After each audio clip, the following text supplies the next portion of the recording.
Boa noite a todos. Vamos entrando aqui nessa live. Daqui a pouco a gente inicia essa conversa, esse debate sobre os enunciados do direito administrativo. Hoje eu vou ter a oportunidade, a satisfação de conversar com meu amigo Marcos Rômulo e a gente vai debater 8 enunciados que recentemente foram consolidados no âmbito da primeira jornada de direito administrativo. Boa noite, Tiago, meu caro amigo, como vai? Tudo bom? Tiago, que fez parte da primeira live que tratou da matéria, acho que 3 semanas atrás, mais ou menos. Tiago e a Kézia falaram sobre 8 enunciados do direito administrativo e hoje a gente vai dar sequência falando de mais 8. Boa noite, Leandro. Como vai? Seja bem-vindo mais uma vez. Leandro, que é o mais novo associado do IDAA, do Instituto de Direito Administrativo de Alagoas. Seja bem-vindo, meu amigo. Boa noite, professora Cláudia Pereira. Como vai? Tudo bem? Sempre nos prestigiando. Professora Cláudia, que também faz parte do IDAA. Professor Delson Lira, como vai? Tudo bom? Nosso mestre.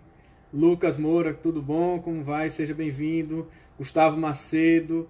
Larissa, tudo bom, Larissa? Como é que você está?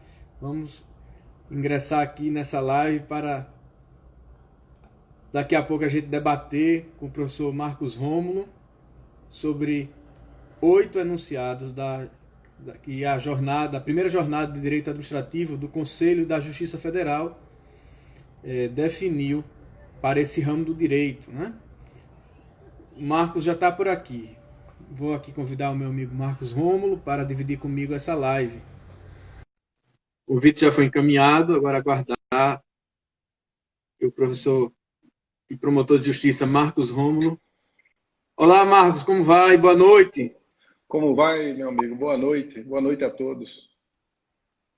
Boa noite, é uma grande satisfação tê-lo aqui conosco, aqui nesta segunda live dessa série que o IDEA está promovendo para debater os enunciados de direito administrativo que a primeira jornada de direito administrativo do Conselho da Justiça Federal definiu no mês de agosto. Na sua visão, Marcos, para a gente iniciar, qual é a importância de haver a consolidação desses enunciados em um evento de uma dimensão tão grande como este que o Conselho da Justiça Federal realizou? Bom, numa fase que o direito vive de tanta insegurança jurídica, nós tivemos, na época que eu era estudante de direito, o norte sempre foi a lei, nós vivíamos um período de forte positivismo. Hoje os princípios dominam e os precedentes judiciais ganharam muita importância, tanto que você vê os estudantes de direito hoje se importam muito mais com os precedentes propriamente do que com a doutrina. Nesse aspecto, os enunciados representam um norte a ser seguido. Eles conferem segurança jurídica às decisões. Eu acho que o enunciado representa o que há de mais próximo entre precedentes judiciais e doutrina. É um casamento de ambos. Exato. E no caso desse evento que ocorreu a partir de uma iniciativa do Conselho da Justiça Federal, como você bem colocou, houve a participação tanto dos operadores do direito, né, dos membros do Poder Judiciário, do Ministério Público, do Tribunal de Contas, mas também os administrativistas brasileiros se fizeram presentes, coordenando os grupos de estudo, de trabalho, e daí surgiram esses enunciados que o Instituto de Direito Administrativo de Alagoas está comentando, né? Para aqueles que ainda não conhecem o IDAA, nós fomos, digamos, estimulados a criar esse instituto a partir de um grupo de operadores do direito aqui do Estado. O professor Marcos Rômulo é um dos sócios fundadores do IDAA, vários colegas aqui presentes, o professor Delson Lira, vários associados aqui prestigiando essa live, e a gente resolveu, assim que esses enunciados foram divulgados, fazer duas coisas. Primeiro, essa série de lives, que essa é a segunda edição. Na edição anterior, os colegas Tiago Sampaio e Kézia Rodrigues falaram dos enunciados, vou até anotei aqui, enunciados 8, 10, 12, 15, 16, 23, 25 e 37. Isso. eu e o professor Marcos Rômulo, vamos falar de mais 8. Então, teremos ainda mais 3 lives para tratarmos desses enunciados. E a outra iniciativa que nós tivemos foi exatamente de escrever um livro coletivo. O professor Marcos Rômulo participando também, né, professor? Isso, sem dúvida. É um livro que compila todos esses enunciados com um breve comentário sobre cada um deles. Exato. Estamos concluindo esse livro e provavelmente ainda esse ano teremos esse livro já à disposição do público, né?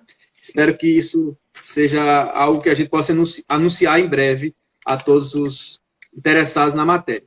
Então, assim, qual é a sistemática da nossa live de hoje? Faremos assim uma conversa informal aqui. Cada professor vai comentar 4 enunciados, mas a gente vai também dialogar, né, Marcos? A gente vai poder cada um manifestar a sua opinião.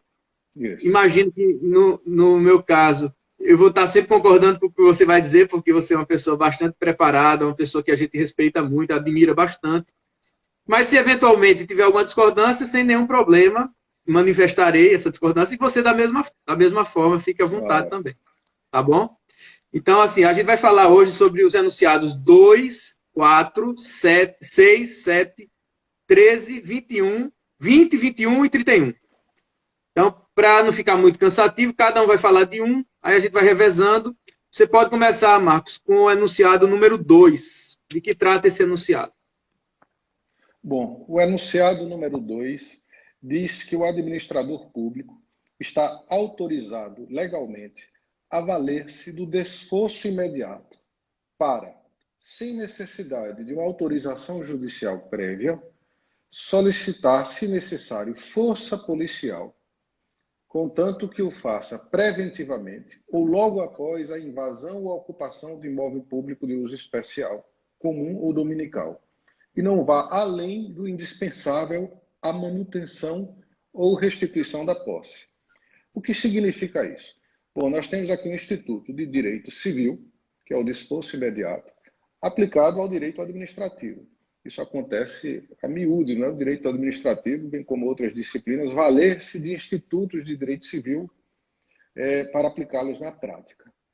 Na verdade, isso é uma conclusão um tanto quanto óbvia, porém eu entendo que ela tenha se tornado anunciada. Como quem trabalhando, como eu trabalho numa promotoria da Fazenda Pública Municipal, coisa com que mais nós nos deparamos é com a ação do município pedindo restituição de posse de imóvel invadido. Ora, o que esse enunciado quer dizer é que o ente público, assim como o particular, também tem direito de valer-se do desforço imediato, que é uma espécie de legítima defesa da propriedade.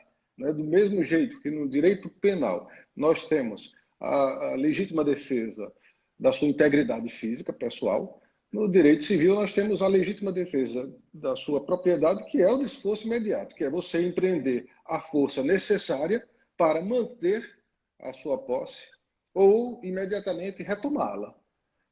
O enunciado diz que o município, o Estado, a União, autarquias, o ente público, de um modo geral, ele não precisa pedir socorro ao judiciário para preservar sua posse de um imóvel, seja ele de uso especial, como uma repartição pública, seja ele de uso comum do povo, como uma rua, uma avenida que foi fechada, né, como a Fernando de Lima, por exemplo, seja ele de uso dominical, ou seja, uma propriedade que não está sendo afetada para nada, faz parte do patrimônio do Estado.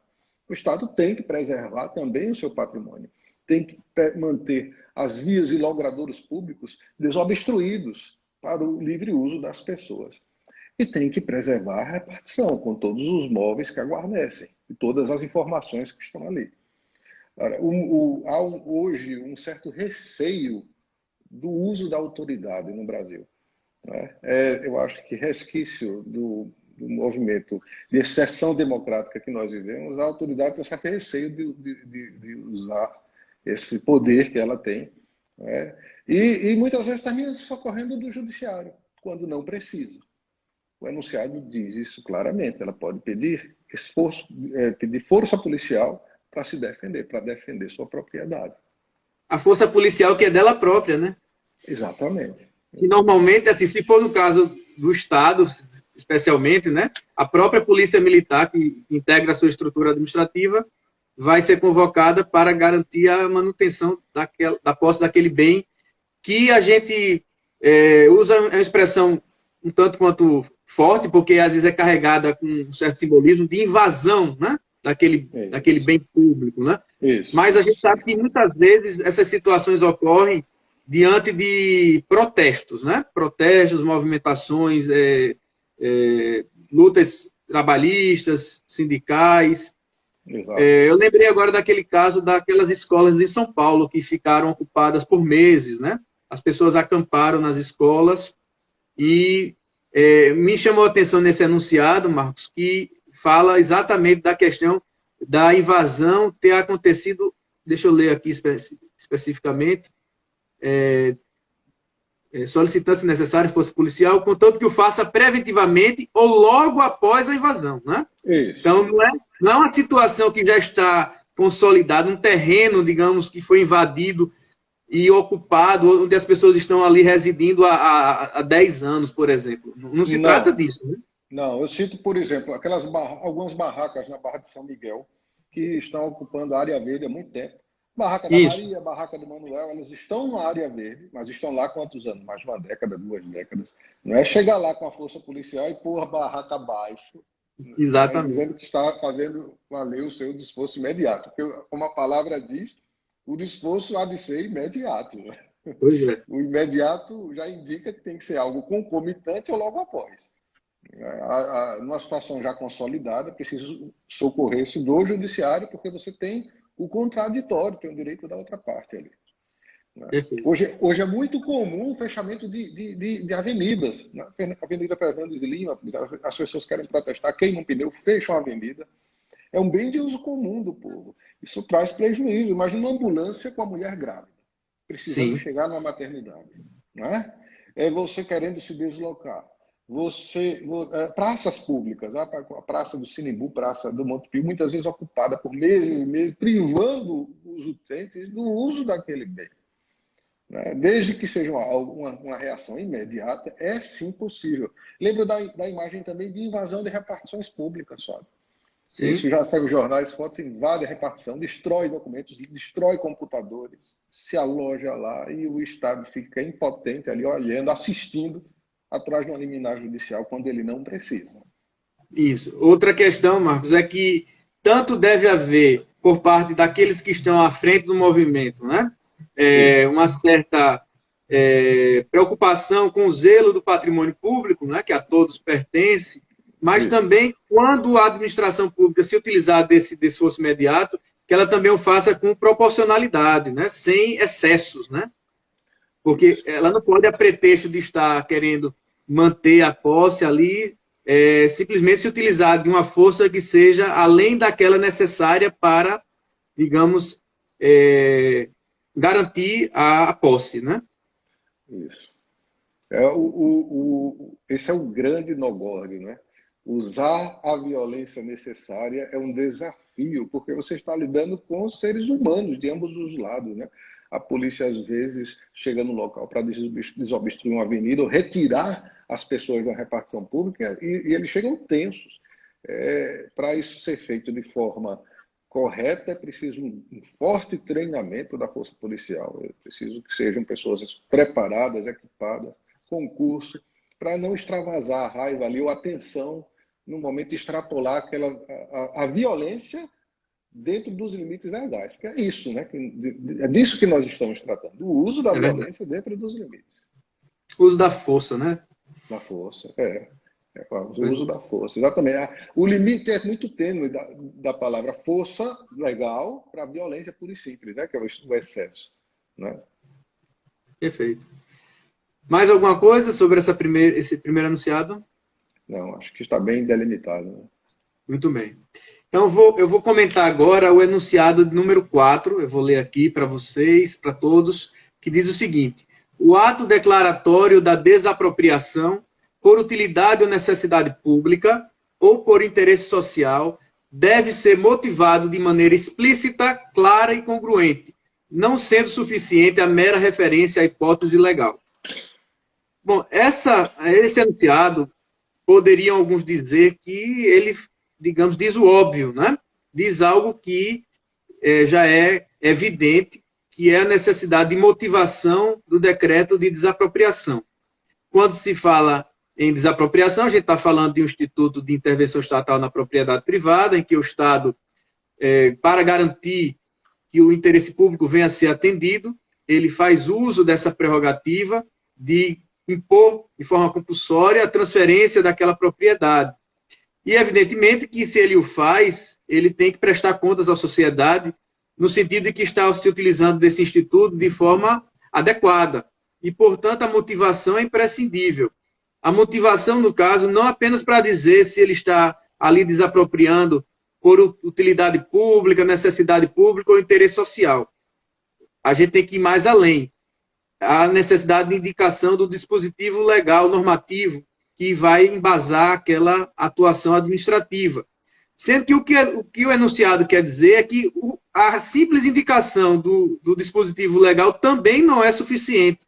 Porque se a gente der uma olhada, por exemplo, no Decreto-Lei 3345, de 1941, que trata das hipóteses de desapropriação por utilidade pública, existem algumas daquelas hipóteses, daquelas alíneas do artigo 5º, que trazem hipóteses muito abertas. Eu vou dar um exemplo, eu vou citar aqui para vocês o caso, deixa eu pegar aqui, da linha M, que diz assim: construção de edifícios públicos, monumentos comemorativos e cemitérios.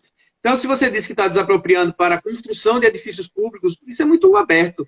Você tem que dizer que tipo de edifício público você está ali querendo construir. É uma creche, é uma repartição pública, é uma escola, um hospital. Então, a administração pública tem que ser clara o suficiente para indicar tanto ao expropriado como também à sociedade qual é a finalidade que ela vai dar àquele imóvel que ela está desapropriando. Então, eu acho que esse enunciado é extremamente salutar, bem-vindo, porque ele vai deixar claro qual é a destinação que será dada àquele imóvel. Eu não vejo assim qual a dificuldade de se cumprir essa norma, né? A administração pública não pode sair simplesmente desapropriando sem saber previamente qual vai ser o destino que vai dar aquele bem, aquele imóvel, né? Então, isso é o mínimo que se espera de uma administração pública transparente. Inclusive, para no futuro haver a possibilidade de se verificar, se controlar, né? Se a administração pública efetivamente deu àquele imóvel aquela destinação que ela havia prometido. Então, considero esse enunciado bastante importante para garantir esse dever de motivação. Você vê algum problema nesse enunciado, alguma dificuldade dele ser operacionalizado na prática, Marcos? Não, de forma alguma. Eu acho que, acima de tudo, o proprietário, aquele que vai ter o seu direito de propriedade sacrificado em prol do interesse público, ele tem o direito de saber o tamanho do sacrifício que ele está fazendo é em prol de quê? Exatamente. Então, não só para a sociedade, mas para aquela pessoa ali. Porque não é fácil você ter um imóvel, como se diz, objeto de uma desapropriação. Né? Quem passou por isso sabe muito bem. E é como se ele dissesse assim: não basta a motivação, é preciso explanar os motivos, é preciso dizer não só o fundamento legal, mas o porquê. Para que você quer aquele imóvel? É claro que essa ideia tem que ser prévia à desapropriação.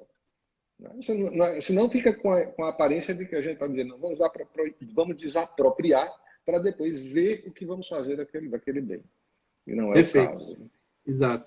O nosso amigo Delson Lira, nosso professor, está dizendo o seguinte: lembro que o não cumprimento da motivação pode ensejar retrocessão. Exatamente. O proprietário poderá, caso a administração pública não dê aquele imóvel uma finalidade pública, por exemplo, nesse caso haveria uma destinação ilícita, poderá exigir o bem, né? Numa ação de retrocessão, ele teria como recuperar aquele bem desapropriado.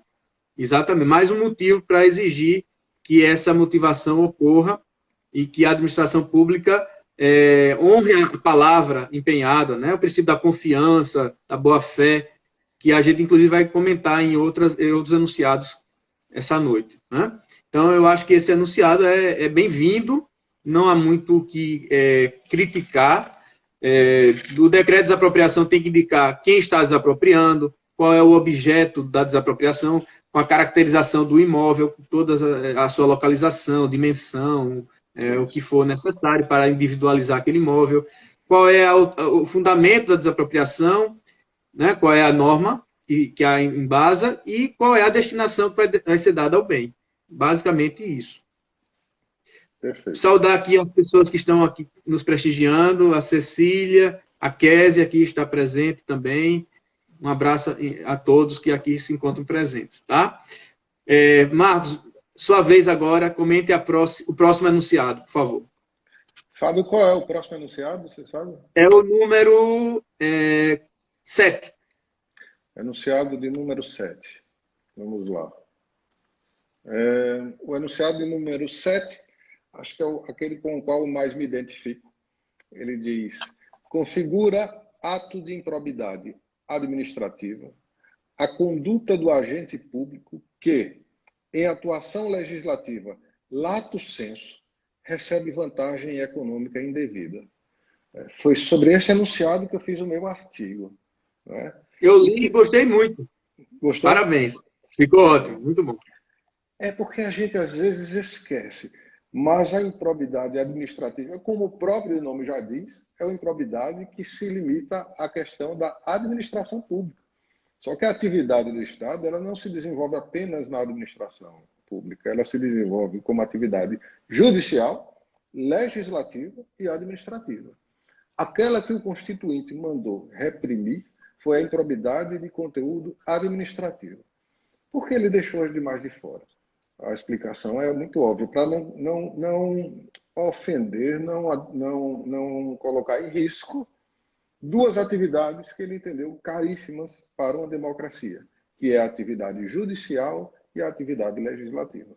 Lembrando que a nossa Constituição Cidadã, ela nasceu como marco do fim de um período considerado de exceção democrática. Daí a preocupação em conferir autonomia aos parlamentares e aos juízes. Né? Eu acho que, com relação a isso, conferiu autonomia até demais. Hoje vem sendo questionada essa matéria relacionada à imunidade parlamentar. Né? Mas isso só demonstra a preocupação do Constituinte em garantir a soberania nessas duas atividades. Ou seja, não interferir no trabalho do parlamentar, muito menos no do juiz. São dois poderes que são frágeis num golpe. Né? Porque o executivo ele tem ao seu lado as Forças Armadas. As Forças Armadas estão inseridas no âmbito do executivo. Quando há um golpe, as primeiras vítimas são o poder legislativo e o poder judiciário. Daí esse prestígio dado a essas duas atividades. De modo que um juiz não vai ser processado por improbidade legislativa, né? E um parlamentar tampouco por improbidade, digamos, legislativa. A Constituição como que deu a eles o direito de errar. Eu posso julgar mal, posso fazer uma péssima lei, tá? E ela dá o caminho para a correção, que é o controle de constitucionalidade. Seja ele em concreto ou em abstrato, com efeito erga omnes ou inter partes, mas toda vez que o parlamentar faz uma lei ruim, inconstitucional, o controle feito a posteriori é um controle de constitucionalidade. Ele não vai ser processado por improbidade legislativa. Não é? No caso, se fosse, quantas leis, Fábio, nós temos inconstitucionais que resultariam numa suposta improbidade por violação de princípio, por exemplo? Né? Lembrando que o conceito de improbidade, conceito legal, é um conceito equívoco, porque ele tem uma abrangência muito maior do que supõe a nossa interpretação pessoal. Para nós, a improbidade está muito vinculada à ideia de corrupção, de desonestidade. Só que a lei ela não pune só isso. Ela pune aquele que enriqueceu ilicitamente, ela pune quem causou dano ao erário, por exemplo, com uma gestão temerária, em que incorre em dolo ou culpa grave, gravíssima. Ela pune aquele que violou um princípio da administração pública, o que é, dos três, o conceito mais etéreo que existe, mais sujeito a interpretações. Daí não ser possível processar alguém por improbidade legislativa. E olhe que abundam leis nesse sentido, viu? Leis que vão de encontro ao interesse público. Por exemplo, leis que extinguem multas por crimes ambientais, leis que extinguem, veja só, existe uma lei que extinguiu multas eleitorais, ou seja, o caso clássico do parlamento legislando em causa própria. Os parlamentares simplesmente extinguiram as multas que foram aplicadas contra eles. E eu citei no artigo outros casos, vários casos de leis nesse Se sentido, não me né? engano, uma lei que criou milhares de cargos em comissão, né? Você falou. Foi no estado do Tocantins, uma lei que criou quase 30 mil cargos em comissão. Então, existem exemplos assim, a mão cheia sobre leis que vão de encontro ao interesse público, contra a qual só cabe controle de constitucionalidade. E aqui começamos a abrir uma exceção.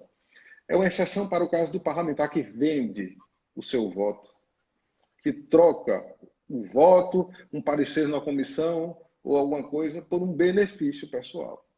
Né? Aí você vai dizer, então quer dizer que agora a gente está admitindo a improbidade legislativa? Não necessariamente. Lembre que, para haver improbidade nesse caso, além da atividade parlamentar, existe um extra, um plus, que é um benefício que ele recebeu indevidamente para vender o seu voto.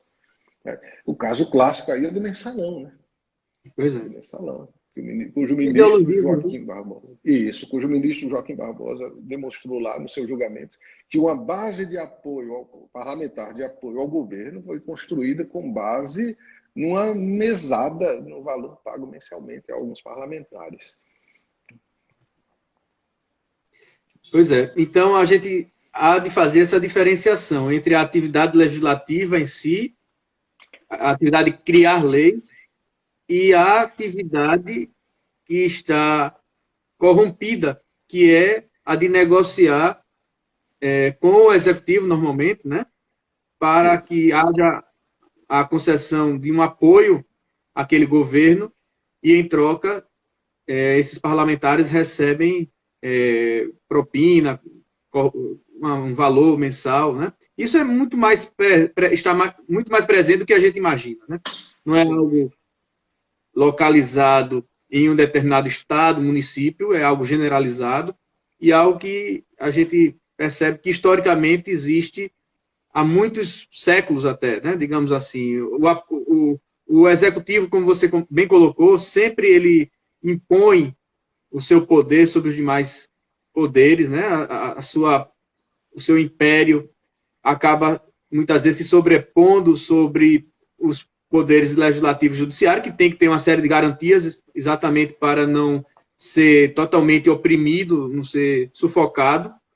Mas, evidentemente, que a gente também tem que reconhecer que eventuais excessos na atividade judicial e na atividade legislativa podem ser corrigidos também, só para fazer uma referência, pela responsabilidade civil do Estado, que a doutrina já reconhece em situações, lógico, limites, né, situações extremas, quando, por exemplo, o legislativo cria leis que são flagrantemente inconstitucionais ou leis que têm destinatários específicos, seja para favorecer, seja para prejudicar. Normalmente para prejudicar, né? Em alguns casos, algumas pessoas são muito mais sacrificadas que outras. Então, nesse caso, o Estado responderia, mas o parlamentar responder pela confecção da lei, realmente isso seria um retrocesso, porque inibiria a atuação parlamentar. Agora, lógico que não podemos fechar os olhos, baixar a cabeça para essas situações tão comuns como a prática do fisiologismo que ocorre Brasil afora. E aí, esse enunciado, então, considera que seria também probidade administrativa essa prática, não é isso?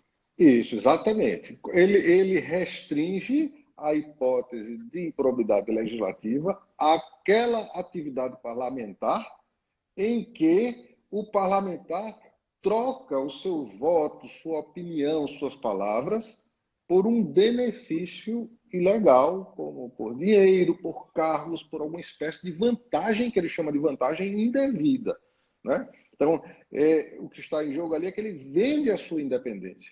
Ele aliena a sua independência em troca de uma vantagem indevida, ele oferece apoio, parecer...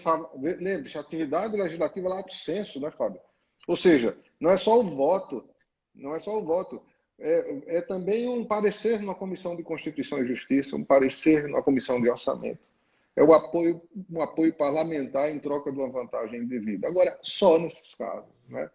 Eu acho que tem uma frase, eu acho que é do Otto von Bismarck, ele diz quem gosta de leis e de salsichas não deveria assistir ao seu processo de fabricação, né? Pois é. Porque existem leis, por exemplo, que são feitas por péssimas motivações e que são boas. Então, por exemplo, o Santiago Dantas, no livro chamado Programa de Direito Civil, que foi escrito, inclusive, por uma aluna dele, que era taquígrafa. Quando a gente lê o livro, parece assistindo a aula dele. Ele cita vários casos. Um deles é de Napoleão Bonaparte. Napoleão Bonaparte, quando assumiu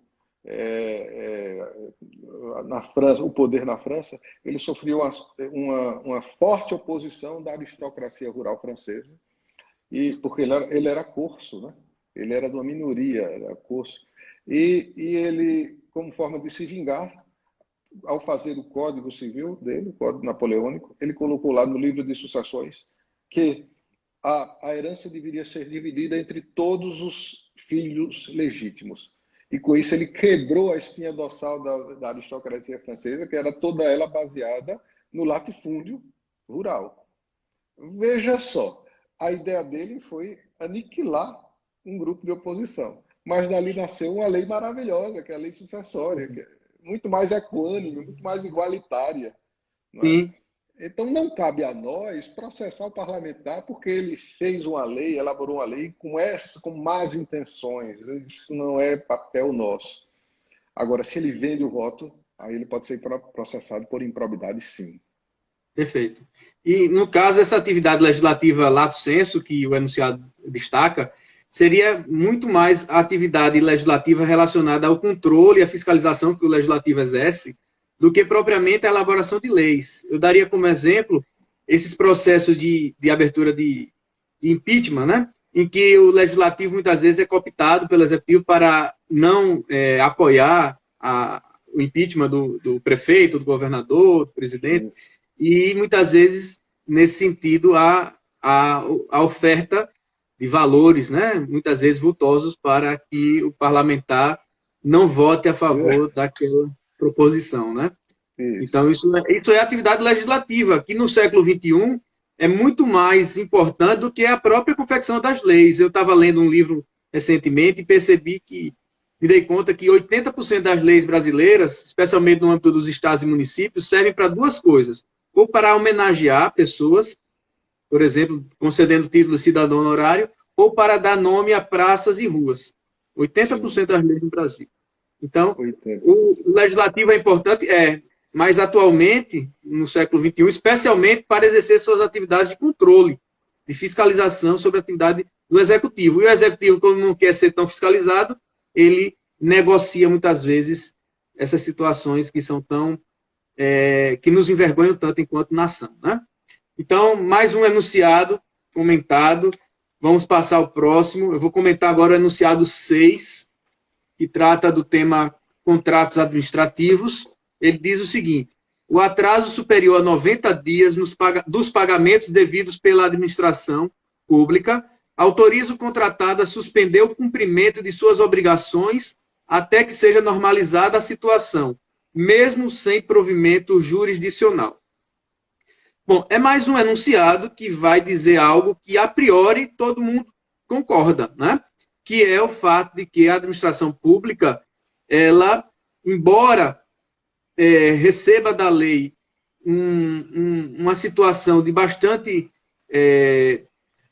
vamos dizer assim, uma autorização bastante elástica para que ela atrase os seus pagamentos, existe um momento em que o contratado vai dizer: basta, chega, não consigo me manter com tanto atraso. E a lei fixou esse prazo em 90 dias, que é um prazo até bastante amplo, né? Eu estava dando uma olhada no projeto da nova lei de licitações, que está em tramitação no Congresso. Esse prazo cai para 45 dias. E há ainda quem diga que, mesmo assim, é algo que seria inadmissível, né? Como é que um contratado é obrigado a aceitar o inadimplemento do contrato, né? Pelo menos ainda que parcial, né? Mas a gente sabe que no âmbito da administração pública, em nome do princípio da supremacia do interesse público, as leis são criadas, muitas vezes concedendo prerrogativas bastante extensivas. E nesse caso, o que a lei está dizendo é que após 90 dias de atraso, o contratado não fica obrigado a continuar prestando serviço, fornecendo aquele produto. Algo bastante razoável que se diga, né? E a dúvida que surge é, neste caso, o contratado precisa recorrer ao Poder Judiciário para garantir a suspensão do contrato? A resposta é não. A lei não exige a propositura de ação judicial para a suspensão das obrigações contratuais pelo contratado. Seria exigir daquele que já está sofrendo, né, as consequências do atraso, da mora administrativa, que a pessoa ainda tivesse que obter uma decisão judicial autorizando essa suspensão. Então, nesse caso, mesmo em se tratando de um serviço, e normalmente são situações de interesse público, né, já que é um contrato administrativo, a contratada não pode se sacrificar a esse ponto de ficar mais de 90 dias sem receber e continuando prestando aquele serviço ou fornecendo aquele produto. Então, eu considero esse enunciado bastante adequado à realidade e acho até que esse prazo por mais que a gente considere a necessidade de dar à administração pública um tratamento diferenciado e ao interesse público idem, mas é um prazo bastante elástico. Então, a administração pública tem que resolver essas pendências contratuais quanto ao pagamento o quanto antes, porque ela sabe que, passando desse prazo, 90 dias, o contratado não está obrigado a continuar a prestar o serviço. Você tem experiência também, né, Marcos, fiscalizando os contratos do município, especialmente. O que é que você acha dessas normas?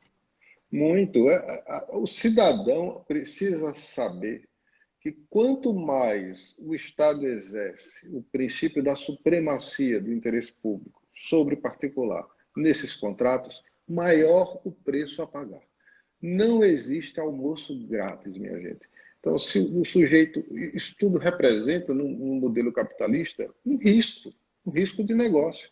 Então, não tenham dúvidas de que, ao fazer um contrato com a administração, o particular termina cobrando mais, porque ele embute no preço dele esse risco que ele corre, que é o risco da inadimplência.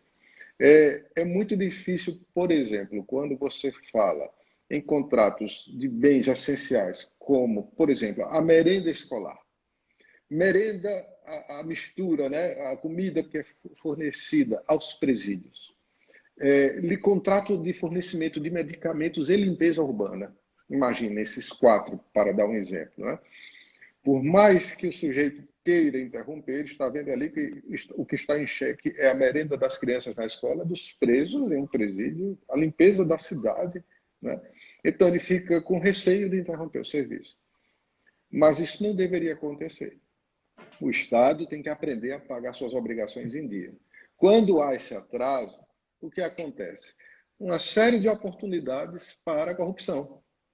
Tá? O Estado tem uma lista de credores e esses pagamentos terminam sendo liberados mediante o recebimento de comissão, né, de forma oculta. Então, o sujeito paga ali 2%, 3% do crédito a que ele tem direito. Ele tem um crédito de 100 mil reais, vai pagar... 100 mil é pouco, né? Vamos lá, de 10 milhões, vai pagar ali 1 milhão para receber 9. E o resultado é que o preço num negócio entre particulares é bem maior do que aquele que é cobrado quando se contrata com o poder público. Né? Pois é. Quando a gente abre inquérito civil público, por exemplo, para ver o preço, aí vem a resposta assim, a informação. O preço está superfaturado porque na tabela FIP é tanto. Eu costumo dizer, essa tabela ela não serve como referência. Nenhuma tabela dessa natureza serve como referência, porque uma coisa, Fábio, é você ir no mercado, dizer quanto é o preço do tomate, e a mulher dizer é tanto, e você pegar o dinheiro e pagar. Outra coisa é o cara fornecer 1 tonelada de tomate para uma merenda escolar que ele não sabe quando vai receber. Exatamente. Né? Não, a professora Cláudia não sabe se vai receber. Isso. professora Cláudia até faz essa pergunta, e quando acontece, por exemplo, o descumprimento da ordem cronológica dos pagamentos, né? Como você colocou, muitas vezes isso aí é objeto de negociatas, né? No mau sentido da palavra mesmo, e, inclusive, o poder público faz uso de uma certa chantagem, né? Porque sabe que as pessoas, as empresas estão ali precisando muito receber pagamento, e às vezes condiciona o pagamento aquelas que aceitam um desconto, uma revisão contratual, esse valor que é devido pago em percentuais bastante menores do que aqueles devidos. Então, isso, de certa forma, compromete realmente a ideia de que a licitação vai ser um meio para a gente selecionar propostas que sejam eficientes sob o ponto de vista também quantitativo, né, do valor, porque a gente sabe que diante de tantas situações como estas, os contratados eles já estão com os dois pés atrás, né? Eles já ficam bastante de sobreaviso e já colocam todas esses medos, essas cautelas no valor da proposta na licitação, o que inflaciona bastante o custo do Estado brasileiro, dos contratos administrativos, das obras públicas, dos contratos de serviços e fornecimento de bens. Pois é. Então, que o Estado não use esses 90 dias como se fosse uma permissão legal para que isso, como se isso fosse a regra, como se isso fosse algo usual, bem-vindo, digamos assim. Pelo contrário, é uma situação excepcionalíssima que só deve ser utilizada em último caso. Mas a gente sabe que, na realidade, muitas vezes é a regra, né? Inclusive porque muitas empresas, a maioria delas, não aguenta ficar 3 meses sem receber. Né? Você imagina um contrato vultoso como o de limpeza urbana. Como é que ela vai ficar 3 meses sem receber, se ela recebe quinzenalmente? A gente está falando de 6 parcelas do contrato. É muito. Né? É muito. Pois é. Então é isso. Esse foi o enunciado número 6, tá? Na sequência, o professor Marcos vai comentar o enunciado 21. Enunciado 21. Tá.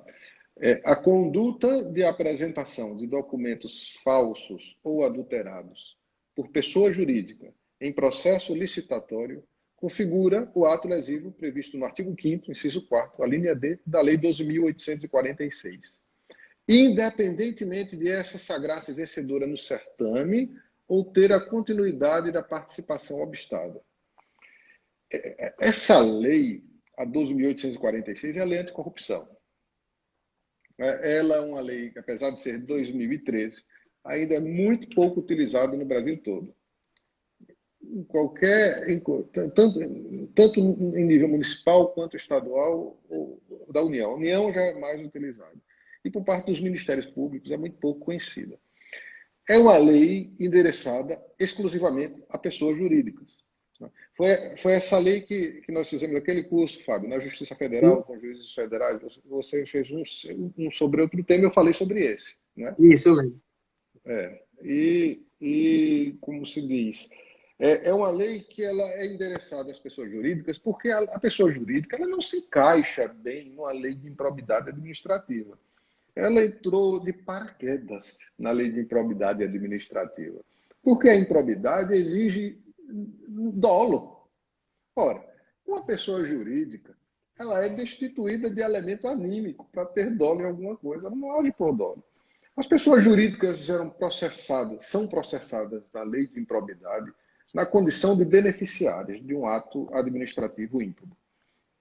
Mas muitas vezes elas figuram na ação sem a presença dos sócios, apenas por ter sido beneficiária.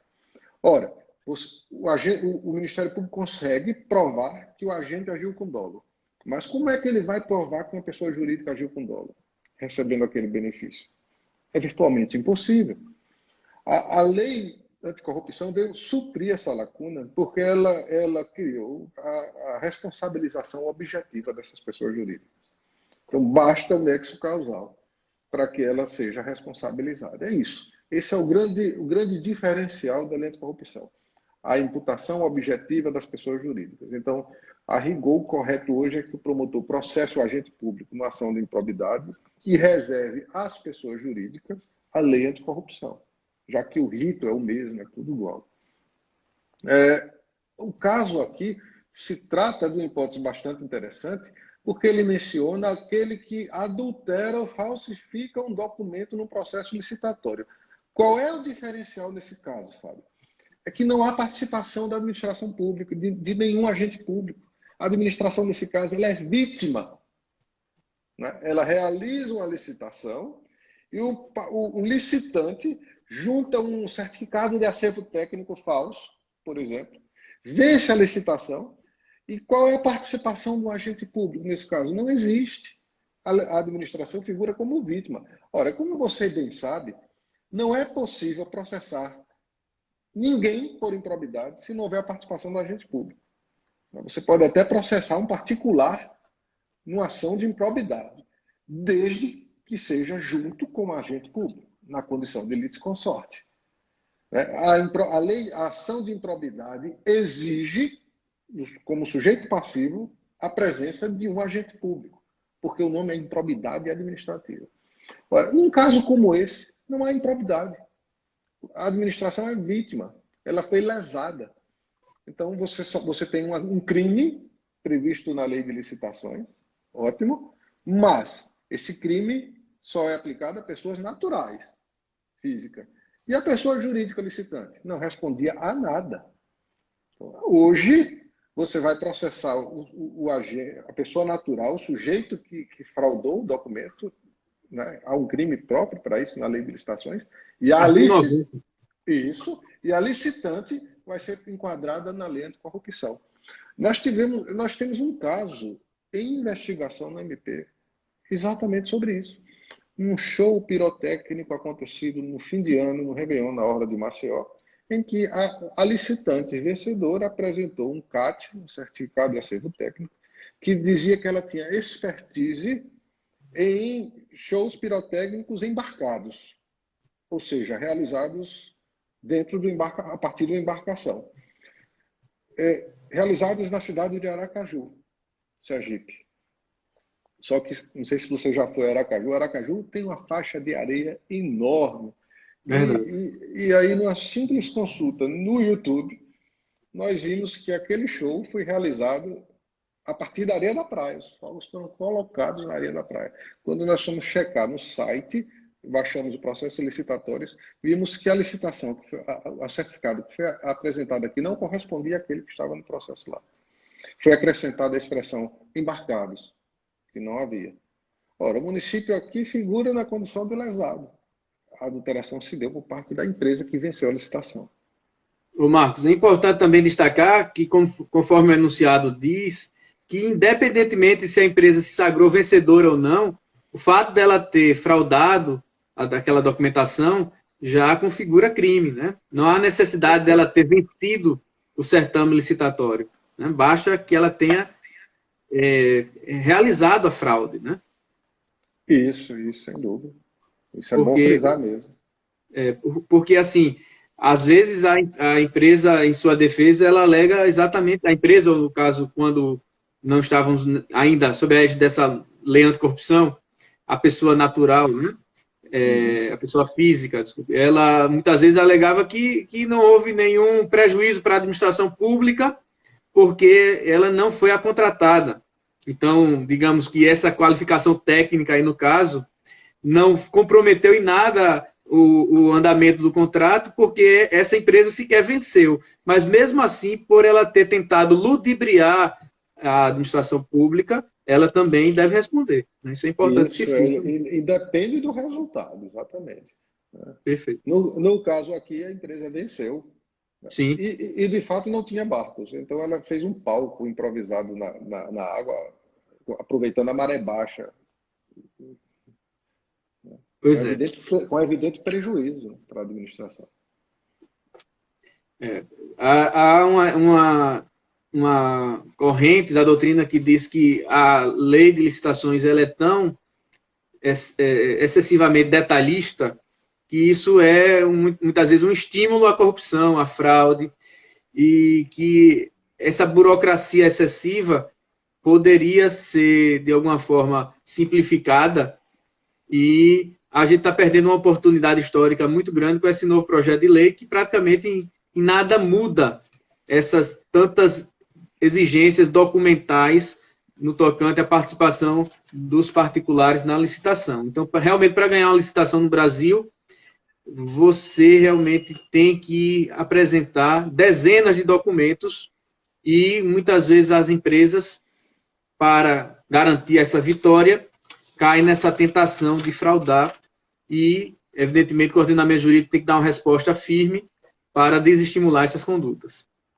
Muito bem, Marco. Algum comentário a mais sobre esse enunciado? Não.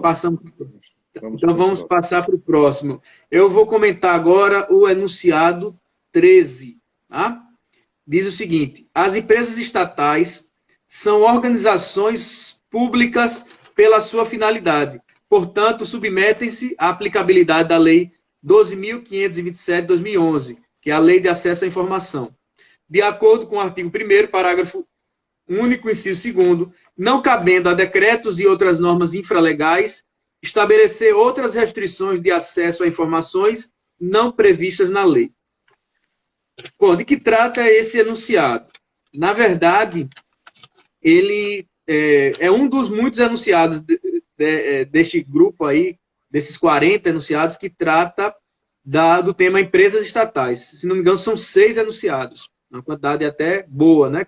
Considerável. Mais de 10% dos enunciados tratam dessa matéria. As empresas estatais, nós sabemos que elas podem ser prestadoras de serviço público ou exploradoras de atividade econômica. No primeiro momento, a Constituição Federal ela não fez nenhuma diferenciação. Lá no caput do artigo 37, diz que todas as entidades públicas da administração direta e indireta da União, Estados, municípios, DF, se submetem àqueles princípios, dentre eles a publicidade. Né?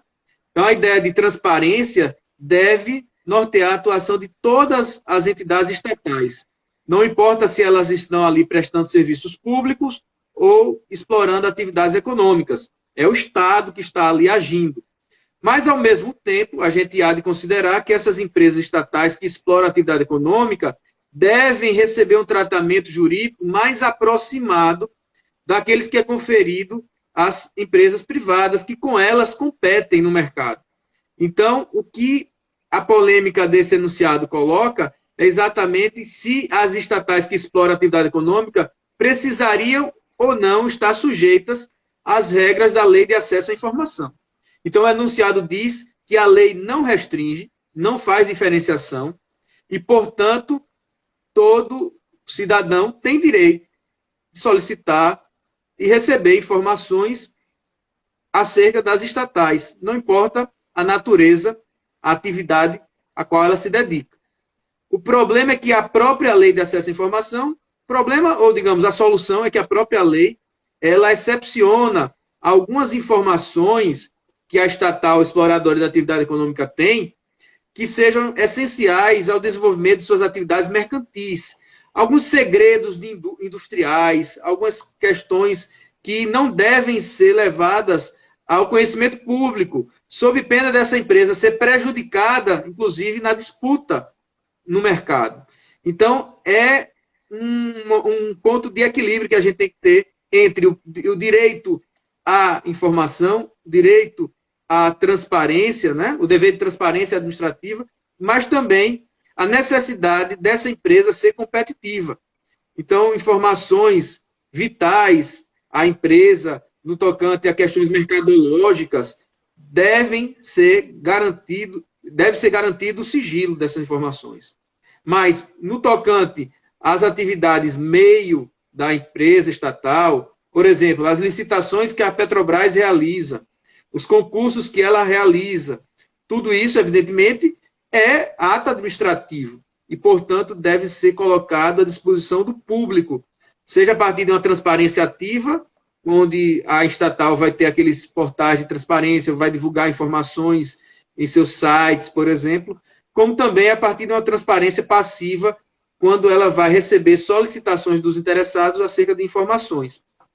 Então, eu acho que o ponto principal aí é a gente diferenciar as atividades da estatal exploradora de atividade econômica, as atividades meio, que são regidas precipuamente pelo direito administrativo, daquelas atividades fim, onde o direito privado se impõe de uma forma mais forte, inclusive por determinação do artigo 173, parágrafo 1º da Constituição, que diz que o Estado só excepcionalmente vai explorar a atividade econômica, mas quando ele o fizer, a estatal deverá estar sujeita ao regime jurídico próprio das pessoas jurídicas de direito privado, no tocante às suas obrigações civis, trabalhistas, tributárias, dentre outras. Então, o que esse enunciado coloca exatamente a submissão da estatal, não importa a sua natureza, à lei de acesso à informação. Mas é importante que se faça essa distinção em relação às atividades meio e atividades fim da estatal. Por exemplo, agora a Petrobras, agora e já há alguns anos, né, foi bastante questionada quanto a seus atos, a licitude de vários de seus contratos, negociações, e tudo isso, evidentemente, não pode ficar como uma caixa preta, sem que a sociedade tenha acesso a essas informações. Evidentemente que muitas vezes vão alegar que isso pode comprometer negócios, pode comprometer contratos que a Petrobras quer firmar, isso pode afastar investidores, mas tem que haver esse cuidado em não blindar a Petrobras e outras estatais que exploram a atividade econômica, né, de um acesso, de um controle social, por exemplo, que visa verificar a regularidade dos gastos públicos com aquelas questões que estão mais relacionadas às suas atividades comerciais. Né? Algum comentário aí da sua parte sobre essas questões? Sim, eu concordo com você, basicamente, em tudo. Né? Algumas estatais que prestam serviço em regime de monopólio ou sem uma concorrência, porque é um monopólio natural, como, por exemplo, uma empresa de exploração de gás, como a Algás, por exemplo, ela possui um monopólio natural aqui na cidade. Você não vai ter uma concorrente instalando gasodutos na cidade inteira para concorrer com ela. Então, basicamente, só temos ela. Né? Sim. Acho que a questão da negativa de transparência só deve se dar em relação àquilo que possa colocar a segurança das pessoas em risco. Por exemplo, não dá para qualquer um estar pedindo o mapa do metrô de São Paulo, porque senão isso pode ser usado por terroristas para praticar um atentado, coisa que o valha, né? Então, o metrô de São Paulo, a Algás, ela pode se recusar a prestar informações detalhadas sobre o metrô de São Paulo, sobre o gasoduto, a forma como ele o mapa dele na cidade, por razões de segurança, evidentemente. E você tem, assim, empresas que realmente atuam na área econômica em regime de concorrência, como a Petrobras. A Petrobras é um player internacional. Ela não pode colocar... O Banco do Brasil concorre com grandes bancos aqui dentro, né? A Petrobras com outras empresas de petróleo lá fora. Acho que aquilo que diz respeito ao planejamento estratégico dela, ela realmente fique fora da lei de acesso à informação, senão ela estaria entregando segredos industriais ou suas metas para os próximos anos. Né? A grande dificuldade, a meu ver, nesse caso, é, por exemplo, um banco como o BNDES. Vamos lá. E aqueles empréstimos para financiar portos e construções em outros países da África e da América. Ele se recusou a prestar informações, alegando se tratar de matéria estratégica. Esse eu já acho algo mais difícil de... Eu não queria estar na pele do juiz se fosse julgar isso, porque realmente você tem o segredo estratégico do banco de um lado, de outro um país pobre como o Brasil. E a pergunta fica, será que a finalidade principal do BNDES era financiar obras fora daqui? Esse, para mim, é o caso o caso emblemático. Né? Marcos, pessoal, essa primeira hora da live vai encerrar em 20 segundos. O que é que vai acontecer? A gente vai sair, né? Vai cair, e logo em seguida a gente retorna, porque a gente ainda vai comentar mais 2 enunciados, tá bom? Então, em 10 segundos, a gente vai interromper essa primeira hora da live. E daqui a pouco a gente retorna, tá bom? Até daqui a pouco.